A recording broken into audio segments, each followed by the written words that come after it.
Ale to musisz stanąć bliżej mnie. Bo jak mamy ten kwadracik tu, to Tak? musimy być mniej więcej w środku tego Okej. kwadracika. Czekaj. Żeby było mniej... Czemu ty mnie rozpinasz? Bo jesteś taki okutany za bardzo.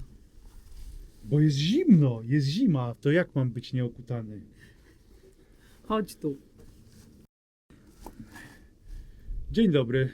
Witajcie w kolejnym odcinku naszej portugalskiej przygody. Dziś opowiemy wam... O tym, No właśnie. jak portugalska sytuacja zmieniła się po prostu za pomocą stryknięcia palcami, tak na dobrą sprawę. Ale do rzeczy. Jak pewnie widzieliście na poprzednich filmach, procedowaliśmy nieruchomość w samym sercu parku krajobrazowego. Niestety, tak jak ta akacja przerosła dach tamtego pomieszczenia, tak formalności związane z zakupem, remontem, różnymi pozwoleniami, biurokracją I czasem przede wszystkim, też nas przerosły. podobnie jak ta akacja, tak. No i pewnego dnia po prostu zaczęliśmy szukać dalej, od nowa. I znaleźliśmy. Znaleźliśmy w zupełnie innym miejscu. Ponad 200 km na północ od tego, co już widzieliście. Nie leży to w żadnym parku, w żadnej strefie chronionej. Ma budynek, na razie gospodarczy. Stoimy w ruinie, ale to nie jest ta ruina. Ten budynek, który już procedujemy i jesteśmy w dosyć zaawansowanym etapie tego procedowania, jest w zdecydowanie lepszym stanie. Ma dach nad głową, bo ten nie ma. No i zapraszamy Was na krótką wycieczkę po tym terenie, po tym budynku i będziemy Wam dalej opowiadać, co tam się będzie działo, jakie mamy plany, co tam się znajduje. Dzieje się.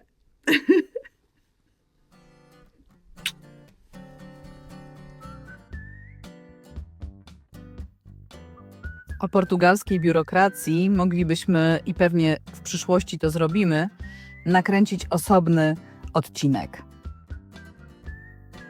Surowe przepisy oraz wszelkie obostrzenia związane z procedowaniem poprzedniej nieruchomości sprawiły, że oddaliśmy się ponownie w objęcia internetu i zaczęliśmy szukać nowej nieruchomości.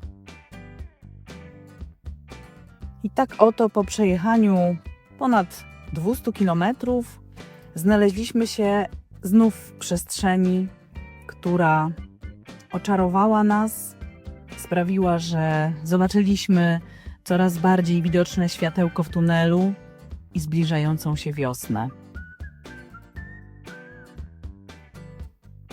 Musicie wiedzieć, że starych budynków, quint, czyli takich farm, opuszczonych budynków gospodarczych, ruin jest w Portugalii bardzo dużo.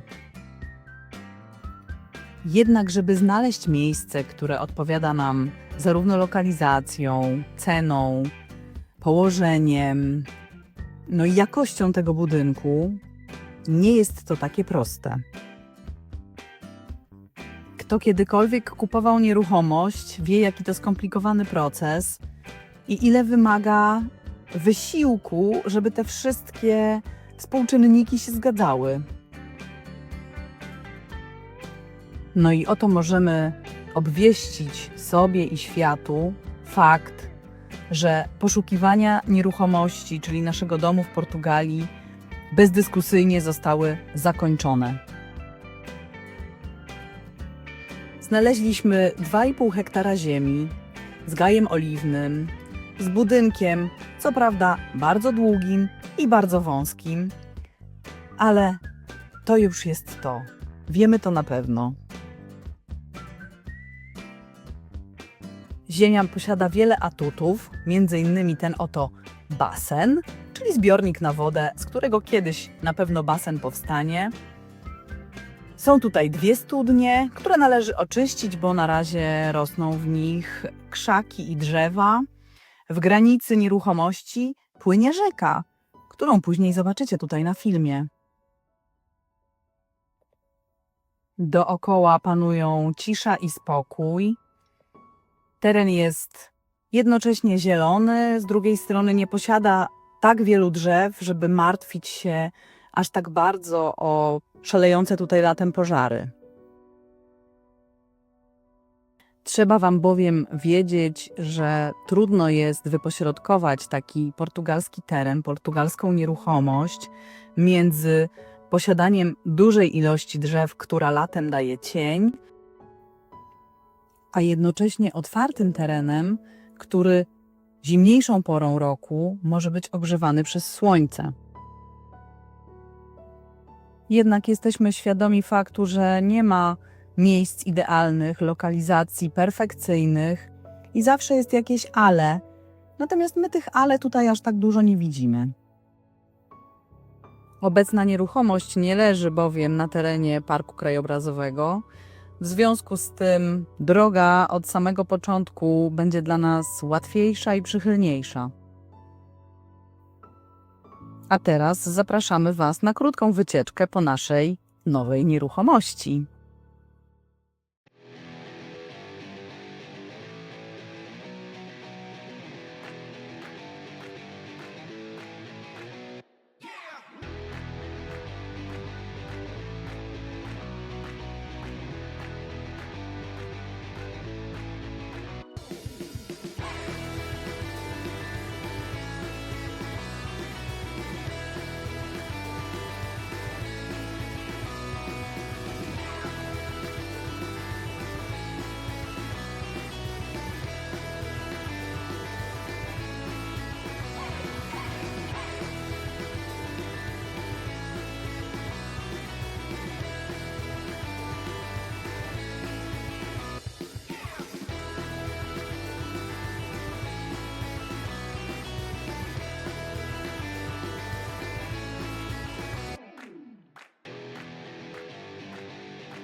Jesteśmy więcej niż pewni, że sporo osób przed telewizorami bądź monitorami swoich telefonów zastanawia się teraz, w co oni się znowuż władowali.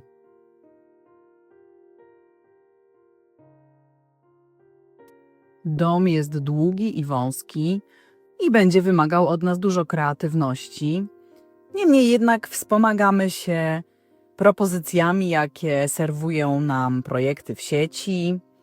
Rozmawiamy dużo na ten temat, ale zastanawiamy się, bo może wy macie również jakieś propozycje. Jak to można urządzić? Nasza portugalska odyseja obfituje w wasze żywe reakcje i nie ukrywam, że mamy sporo różnych informacji od was, porad, obaw, mnóstwo kibicowania i bierzemy z tego wszystko, co jest dla nas najlepsze. Teren, który obserwujecie od kilku minut na ekranach, będzie wymagał od nas sporo pracy. Najpierw musimy zaplanować takie grubsze roboty jak remont dachu, podłączenie i umieszczenie szamba, oczyszczenie wspomnianych już studni, dosadzenie drzew, zaprojektowanie ogrodu kwiatowego, warzywnego. Przyjeżdżając do Portugalii, wiedzieliśmy, że nie jedziemy na gotowe, a przed nami ogrom pracy fizycznej. Po deszczowej portugalskiej zimie nie możemy się doczekać już, kiedy zaczniemy kopać, grzebać, przebierać, kuć, tynkować, no po prostu coś robić. Ta rzeka podobno latem czasami wysycha, ale myślę, że po tak deszczowej zimie nie ma szans. Wspominaliśmy wielokrotnie, że na naszym kanale nie będzie ściemy i nie będziemy udawać, że życie jest tylko piękne i kolorowe. Niestety poprzedni właściciele zostawili po sobie wielkie śmietnisko. Znajdują się tutaj kawałki metalu, plastiku, starych butelek. Będziemy się musieli z tym w pierwszej kolejności uporać. Tymczasem czekamy sobie w spokoju, aż dopełnią się wszelkie formalności i będziemy mogli w końcu podpisać umowę końcową, a tym samym stać się posiadaczami aktu własności tej nieruchomości.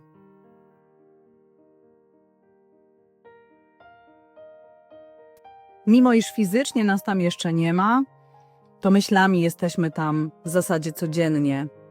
Planujemy, projektujemy, opowiadamy sobie o naszych wizjach i przede wszystkim cieszymy się na jedną myśl, że teraz mamy już naprawdę z górki.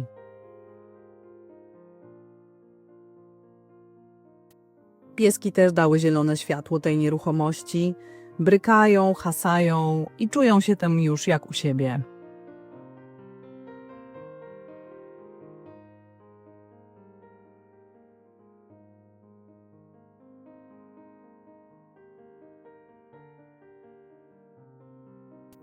Dziękujemy bardzo, że jesteście cały czas z nami i tak cudownie nam kibicujecie.